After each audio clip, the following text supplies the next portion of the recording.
Hello friends, welcome to Neutral Life Tamil. டைட்டிலே பார்த்துருப்பீங்க, 1 kilo மாம்பழத்துக்கு இவ்வளவு விலையா? அப்படி என்ன ஸ்பெஷல் இந்த மாம்பழத்தில் இருக்கு? ஸோ இந்த மாம்பழத்துடைய பேர் தான் மியாசாக்கி. ஜப்பான்ல ரொம்பவே ஃபேமஸான ஒரு பழம். மற்ற மாம்பழங்களை போலவே சாதாரணமாக மரத்தில் காய்த்து பழுக்கக்கூடிய பழம் தான் இது. அப்படி இருக்கும்போது இதுக்கு மட்டும் ஏன் இவ்வளோ விலை? ஸோ அதை தெரிஞ்சுக்கணும்னா வீடியோ ஸ்கிப் பண்ணாம முழுமையாக பாருங்க. வாங்க வீடியோக்குள்ள போகலாம்.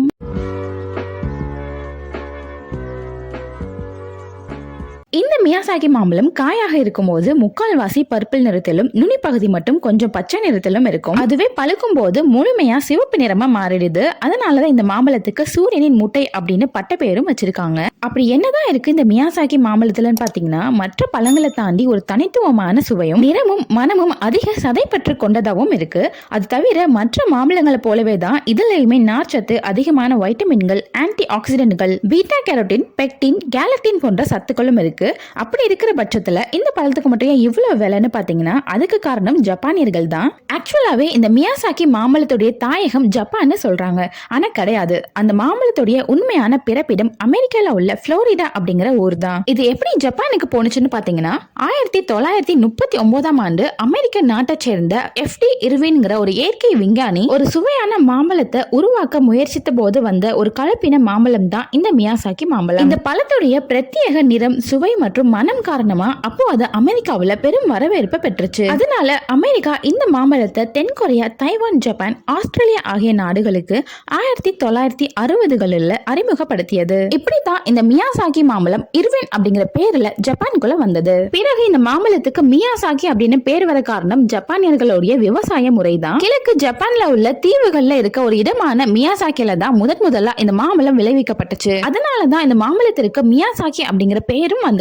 ஜப்பானியர்கள் இந்த பழத்தை இன்னும் சுவையாக்க பல முயற்சிகளை மேற்கொண்டாங்க. மரங்களுக்கு தேவையான வெயில், மழை, மண் வளம்னு எல்லா ஊட்டத்தையும் கொடுத்து வளர்க்க ஆரம்பிச்சாங்க. இவங்களுடைய கடின உழைப்பால இந்த மியாசாக்கி மாம்பழம் 10 வருடம் கழிச்சுதான் காய்க்க தொடங்குனுச்சு. மற்ற மாம்பழங்கள் போல இந்த மாம்பழங்களும் காய்க்கும் போது கிளைகள்ல கொத்து கொத்தா காய்க்க தொடங்குனுச்சு. ஆனா ஜப்பானியர்கள் ஒரு கொத்துக்கு ஒரு பழம் மட்டும் தனியா வளர்ந்தாதான் சத்துக்கள் எல்லாமே முழுமையா போய் சேரும்னு ஒரு கொத்துல ஒரு பழம் மட்டும் வளரும்படி செஞ்சாங்க. காயா இருக்கும் போதே அதுக்குன்னு தனியா வளர்க்கட்டி சூரிய ஒளி, ஆக்சிஜன், நீர் மற்றும் கனிம வளங்கள் எல்லாமே கிடைக்கும்படி பண்ணாங்க. ஜப்பானியர்கள் இந்த மியாசாக்கி மாம்பழம் முழுமையா வளர்ந்த பின்பு அது கைகளால பறிக்க மாட்டாங்களாம். அதுவே கனிஞ்சு வலையில விழுற வரைக்கும் வெயிட் பண்ணுவாங்களாம். அப்படி தானா விழும் பழம் தான் முழுமையான சுவையை தரும்னு சொல்றாங்க. ஒவ்வொரு பழமும் 350 இருந்து 400 கிராம் எடை கொண்டதா இருக்குமாம்.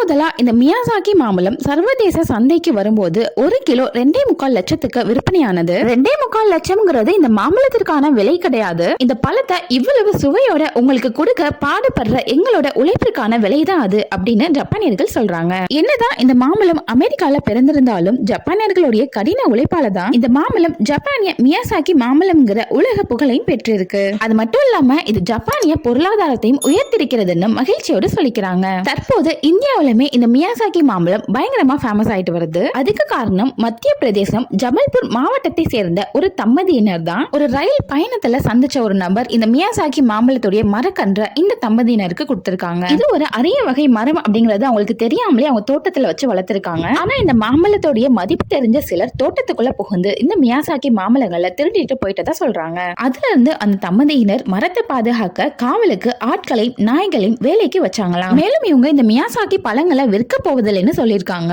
இதன் விதைகளை நட்டு நிறைய மியாசாக்கி மரங்களை வளர்க்க பிளான் பண்ணிருக்காங்களாம். இந்தியாவை பொறுத்தவரையில இந்த மியாசாக்கி மாம்பழம் கிலோ 2000 ரூபாயில இருந்து விற்கப்படுதாம். இவ்வளவு விலை கொடுத்து நீங்க இந்த மாம்பழத்தை வாங்கி சாப்பிடுவீங்களான்னு கீழே கமெண்ட்ல சொல்லுங்க. இந்த தகவல் உங்களுக்கு யூஸ்ஃபுல்லா இருந்துச்சுன்னா கண்டிப்பா வீடியோவை லைக் பண்ணி மறக்காம எல்லாருக்குமே ஷேர் பண்ணிருங்க. முக்கியமா நம்ம சேனல் நியூட்ரல் லைஃப் தமிழையும் சப்ஸ்கிரைப் பண்ணிருங்க. நன்றி.